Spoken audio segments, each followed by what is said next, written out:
Почитувани гледачи, вие сте со регионалните вести на телевизија Кисиме Нада. Во нив ќе гледате. Соработката на неколку организации резултираше со донација на 50 таблети за деца од ранливи категории во Тетово. СВР Тетово ги отстрани грбките на индустријска кои ги постави локалната самоуправа на барање на жителите од околните населби. Подпредседателот на ВМРО ДПМНЕ Александар Николовски ја посети општина Тетово, оствари средби со бизнис секторот.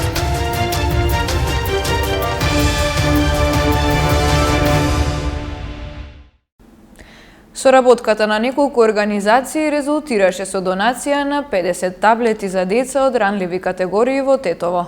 Се работи за донации за ученици во основното и средното образование. Донацијата се изврши во салата на општина Тетово.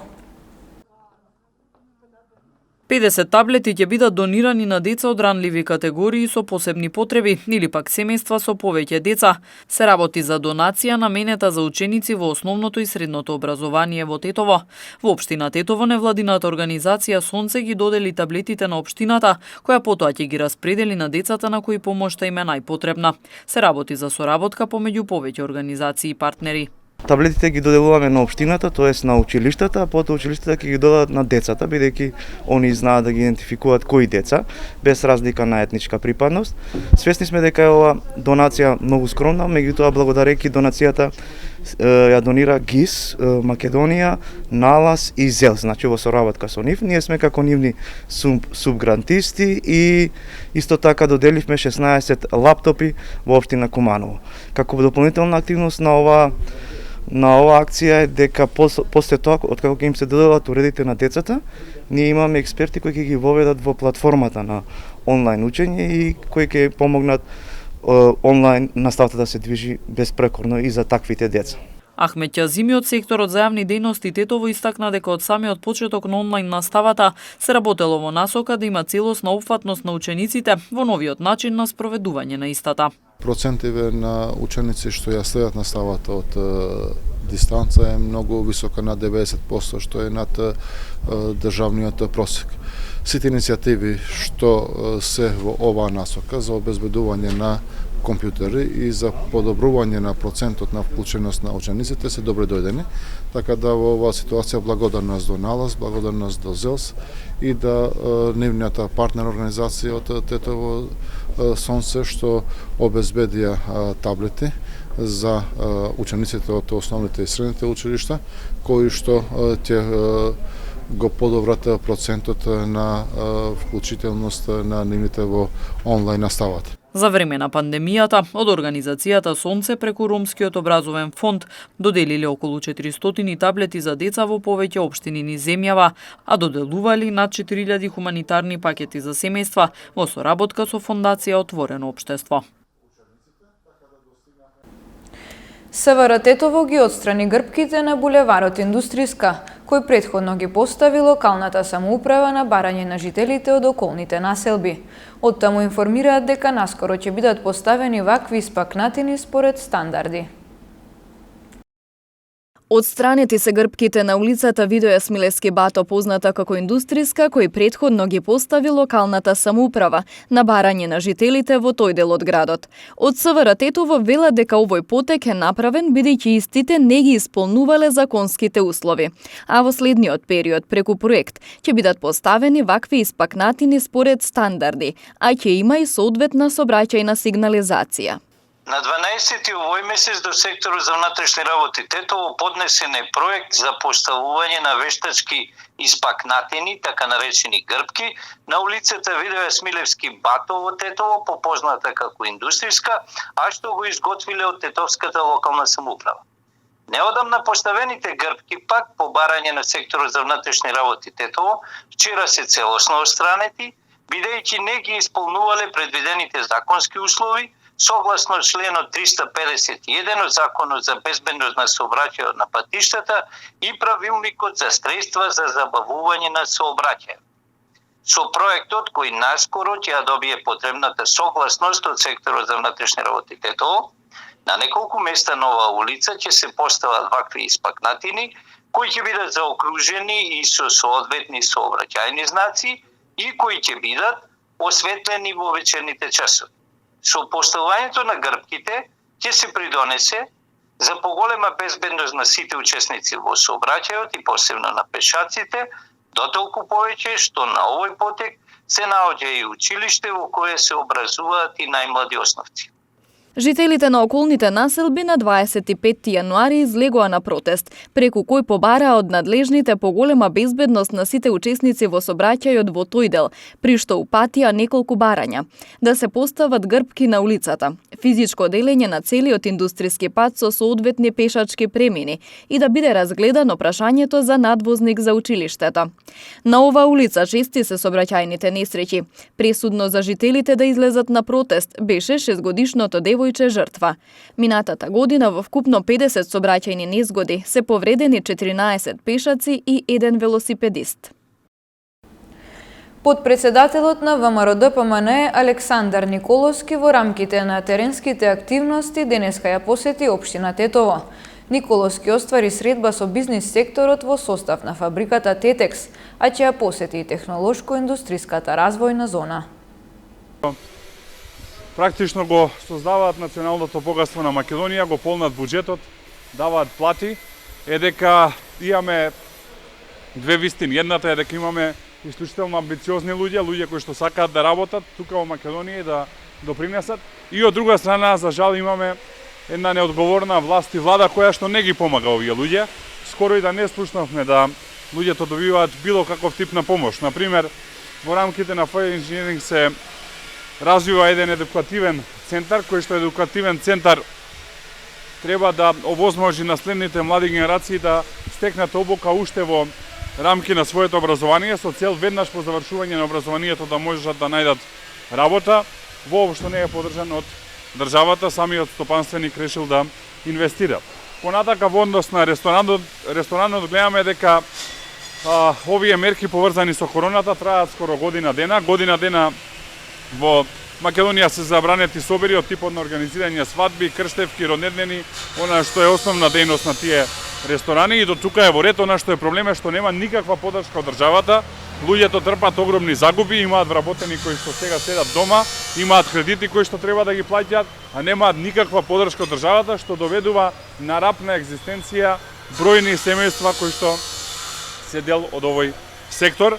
И затоа апелирам да се надмине оваа ситуација, односно да се даде поддршка на сите оние кои што се собственици на ресторани за свадби, оние кои што работат во тој дел од индустријата. Тука се секако музичарите, тука се оние кои што се во делот на фотографирање, на снимање и така натака, а во однос на извозните компании апелираме да се даде поддршка за извозот, како и поддршка за едукација и развој на истражувачки и развојни центри, кои што воопшто не се предвидени во ниедна мерка и ниедна програма, а доколку Македонија не инвестира во развојни истражувачки центри, ќе стане само место на ефтина работна сила, а не на иновации и на напредок. Почна вакцинацијата против COVID-19 во нашата земја. Денеска ќе се вакцинираат 260 здравствени работници од вкупно 4000 пријавени за вакцинација. Примариус доктор Добринка Наунова Јовановска и главната сестра Габриела Темелковска од персоналот на клиниката за инфективни болести се првите во земјава кои ја примија вакцината против COVID-19. Вакцинацијата со дозите од првата пратка на вакцините на Pfizer од Србија почна денеска во монтажната болница до инфективна, а се очекува денес да се вакцинираат 260 здравствени работници.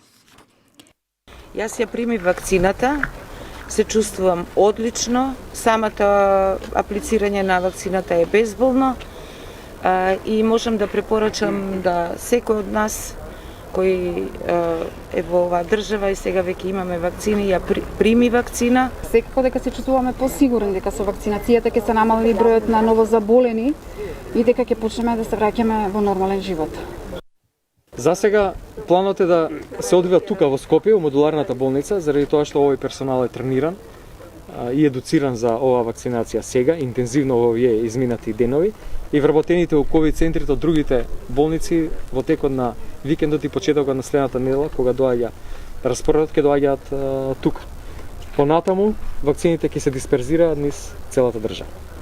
Ние ќе започнеме и кампањата за подигање на свеста. Многу е битно да се граѓаните свесни дека вакцините се безбедни, дека без разлика од кој производител доаѓаат се развиени на безбедни платформи и ова е единствениот начин да ние смениме сликата на пандемијата. Не само ние, туку сите земји во светот. До сега се пријавени 4000 здравствени работници, од нив околу 2000 здравствени работници се во Скопје, останатите се во другите градови. На интернет страницата до сега над 46.000 лица ја пополниле формата за аплицирање. На овој начин тие се регистрираат во електронскиот систем Мој термин, а матичниот лекар може да го види податокот за секој пациент. Преку оваа апликација граѓаните искажуваат само интерес, но не и закажување за термин за вакцинација, истакнува Министерството. Мој термин го утврдува датумот и часот за вакцинирање, согласно фазите кои се содржат во Националниот план за имунизација на населението во земјава. Подпредседателот на ВМРО-ДПМНЕ Александар Николовски, одговарајќи на новинарско прашање, рече дека до овој момент, доколку имавме одговорна влада, требаше да има купено 2 милиони вакцини. Апсолутно. Прашањето мислам дека не е само дали се досни, туку колку се досни.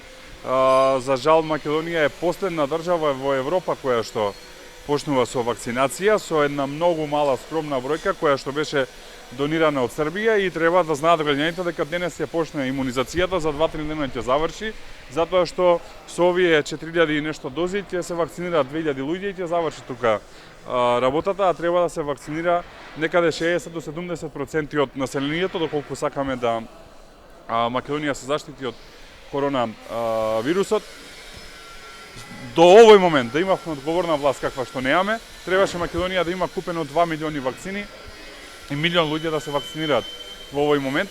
Тоа е она што би го направила одговорна влада, но неодговорна влада го прави ова што го прави. Сакаме да јавно прашам и да фрлам ракавица до власта, дали причината поради која што не набавуваат вакцини е тоа што сакаат кризата да трае што подолго, затоа што колку подолго трае кризата и овие рестрикции, толку подобро за власта, не може народот да излезе на улици и да протестира против оваа власт и да ја собори власта. Значи, дали намерно власта не купува вакцини со цел кризата да трае подолго и да можат да ловат во матно. Активностите за рехабилитација на депонијата Русино се одложени поради временските прилики. Ќе се чека на стабилизација на времето, за да се започнат брзите инфраструктурни мерки. Токму на тема управување со отпадот во овој регион се разговарало вчера на средба во Центарот за развој на Полошкиот плански регион, на која присуствувале министерот Насер Нуредини и амбасадорката на Швајцарија Сибил Зутер Техада. Снежните врнежи го одложија спроведувањето на првите инфраструктурни мерки, односно брзите мерки за рехабилитација на постојната локација за депонирање на отпад во Русино. Операторот со кого е склучен договорот на 21 јануари направил само припремни работи, пошто се чека стабилизација на времето. Овие активности се предвидува да завршат до средината на мај. Со Пелагонија Адам Костивар како добитник на работата, како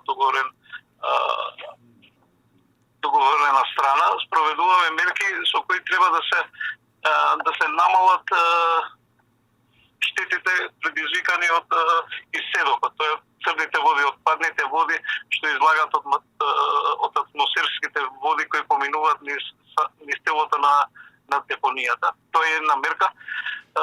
Втора работа што ја правиме е поставување на рампа, на куќарка за контрола на рампата и вага за мерење на отпадот кој се депонира во Русино, кој ќе се депонира од страна на општините и нивните комунални предпријатија. И трета работа што е помала е едно пристапно патче што води од главниот пат Русино, од Баница Русино до самата Вага. Се чекаат и средствата на општините за да започне да функционира предпријатието Русино Полок. Чекаме општините полека да почнат да пуштат средства за да може предпријатието и оперативно да функционира.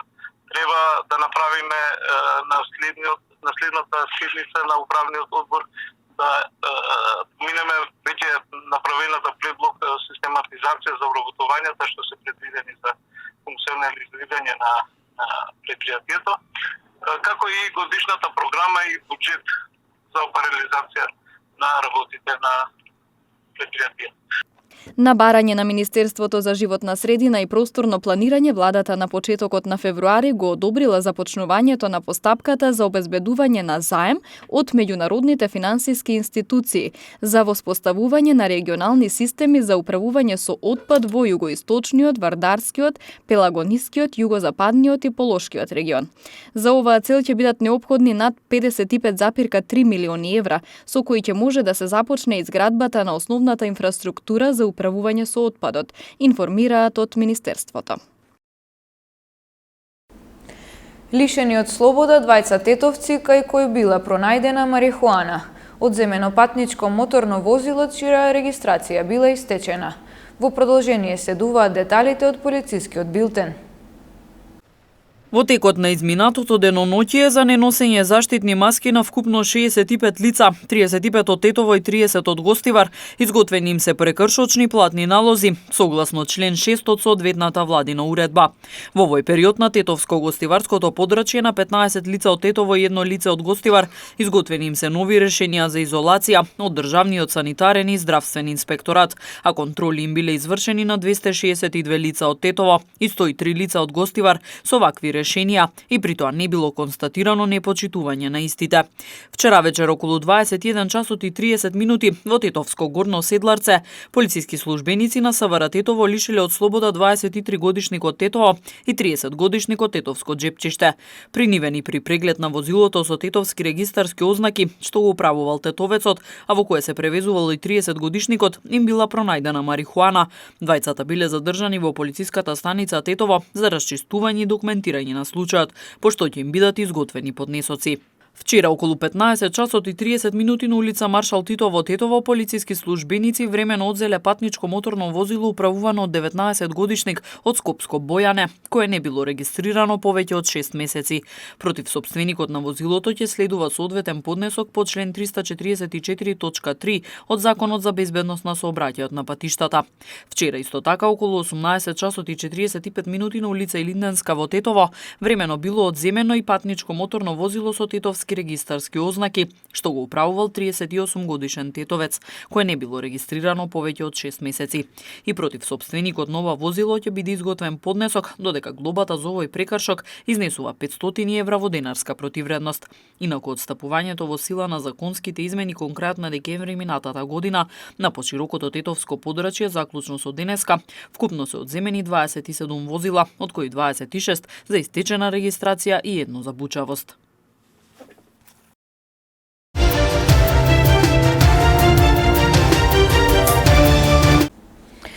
Фудбалскиот клуб Тетекс од Тетово утре ќе го одбележи денот на формирање на клубот. Воедно ќе биде повлечен од употреба дресот со број 4 во чест на легендата на клубот Бошко Блажевски.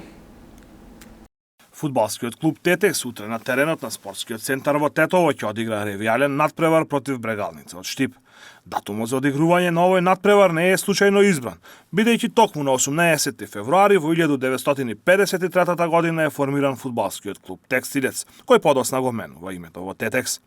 На овој надпревар ќе му биде оддадена почит и на Бошко Блажевски, кој 12 сезони го носеше дресот на тетовските бели во 60-тите и 70-тите години на минатиот век. Раководството на клубот донесе одлука дресот со број 4 да биде повлечен од употреба во чест на Блажевски. Да, 18 февруари е формиран фудбалскиот клуб Тетекс. Ние по повод роденденот кој го славиме 68 поред, ќе организираме пријателски надпревар со фудбалскиот клуб Брегалница од Штип по повод одбележувањето на легендата и повлекувањето на дресот со број 4 кој ќе се случи по прекин во 4-та минута. Тој дрес ќе биде повлечен и секогаш ќе биде ставен во просториите на фудбалскиот клуб Тетекс и секогаш четворката ќе биде само символ, а никогаш нема да биде во надпреварувачкиот дел на екипата од сега па понатаму. А очекувам и во иднина имаме уште легенди кои што треба да ги прославиме, да даде Господ што повеќе да живеат, да поживеат, меѓутоа секогаш ќе се случуваат вакви убави настани, оти тие фудбалери не умираат, туку живеат, како во случајот со Бошко Блажевски, кој ќе се повлече неговиот дрес и ќе остане во просториите на фудбалскиот клуб. Надпреварот започнува во четврток во 12 часот, уште една символика, бидејќи Бошко Блажевски 12 сезони поред го носеше дресот на фудбалскиот клуб Тетекс во 60-тите и 70-тите години на минатиот век. Да, исто така Бошко Блажевски извесен период играше и за Брегалница од Штип и тоа беше повод Брегалница да гостува и да биде гостин на ова надпреварување, на овој чин кој што за нас ќе значи многу, бидејќи сакаме да оддадеме почит не само кон Бошко Блажевски, него и кон останатите легенди кои што дале живот за овој клуб. Надпреварот помеѓу Тетекс и Брегалница ќе се одигра утре, четврток со почеток во 12 часот на теренот на спортскиот центар во Тетово. Надпреварот ќе биде прекинат во четвртата минута, кога и официјално ќе се повлече дресот со број 4, а ќе биде оддаден на почит и со 1 минута молчење. После завршување на надпреварот ќе бидат доделени признанија и благодарници на сите кои го помогнале клубот изминатата година.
Почитувани гледачи, тука е крајот на вестите. Ви благодариме на вниманието и пријатно.